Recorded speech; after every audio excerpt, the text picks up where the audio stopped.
এখানে দেয়া আছে the relation between time t and distance x is t equals to alpha x square plus beta x, where alpha and beta are constants. The relation between acceleration a and velocity v is তাহলে distance আর টাইমের মধ্যে relation দেয়া আছে t equals to alpha x square plus beta x।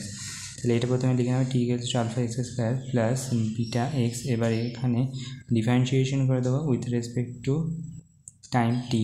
তাহলে এটা টি এর রেসপেক্টে যদি differentiate করে এটা 1 হয়ে যাচ্ছে, এটা ইকুয়ালস টু আলফা এক্সটা ডিফারেন্সিয়েট করলে 2x dx dt plus beta dx dt।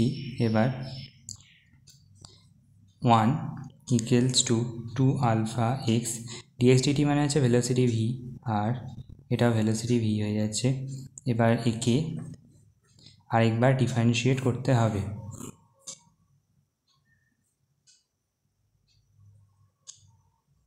যেহেতু এখানে আমাকে বলেছে অ্যাক্সেলারেশন আর ভেলোসিটির মধ্যে রিলেশন বের করতে, তাহলে ডিস্টেন্সটাকে আমি যদি আরেকবার ডিফারেন্সিয়েট করি এটা ভেলোসিটি হয়ে যাবে, আর ভিটাকে যদি ডিফারেন্সিয়েট করি এটা অ্যাক্সেলারেশন হয়ে যাচ্ছে। তাহলে আরেকবার যদি ডিফারেন্সিয়েট করি দেন এটা 0 হয়ে যাবে যেহেতু কনস্ট্যান্ট, আর 2 আলফা এটা তো কনস্ট্যান্ট, আর এক্স ভি মানে ইউ ভি যেটা ডিফারেন্সিয়েশন রুল, তাহলে সেই অনুযায়ী এক্সটাকে যদি আমি কনস্ট্যান্ট রাখি তাহলে এক্স ডিভি ডিটি প্লাস ভিটাকে কনস্ট্যান্ট রেখে এক্সটা ডিফারেন্সিয়েট করলে ডিএক্স ডিটি প্লাস বিটা ভিটার ডিফারেন্সিয়েট করলে ডিভি ডিটি। তাহলে 0 ইকুয়ালস টু 2 আলফা, আর এখানে হচ্ছে x a plus v square plus beta a. এখান থেকে আসছে 0 equals to 2 alpha x a plus 2 alpha v square plus beta a.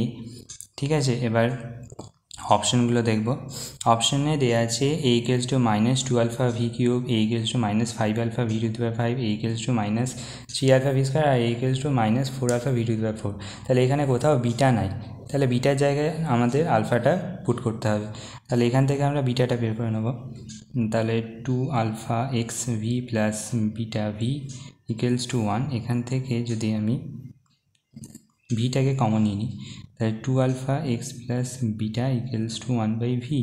এখান থেকে বিটা ইকুয়ালস টু 1/ভি মাইনাস 2 আলফা এক্স হয়ে যাচ্ছে, বিটা ইকুয়ালস টু 1/ভি মাইনাস 2 আলফা এক্স। এবার 2 alpha x alpha a plus 2 alpha v square plus এখানে a bitter জায়গায় 1/ভি minus 2 alpha x.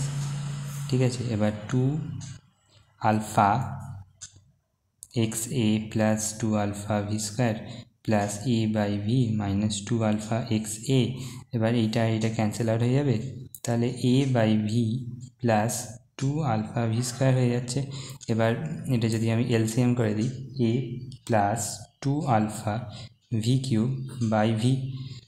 এবার এইটা তো 0 দেওয়া আছে, a plus 2 alpha v cube by v equals to 0, তাহলে a plus 2 alpha v cube equals to 0, then a equals to -2 alpha v cube হয়ে যাচ্ছে।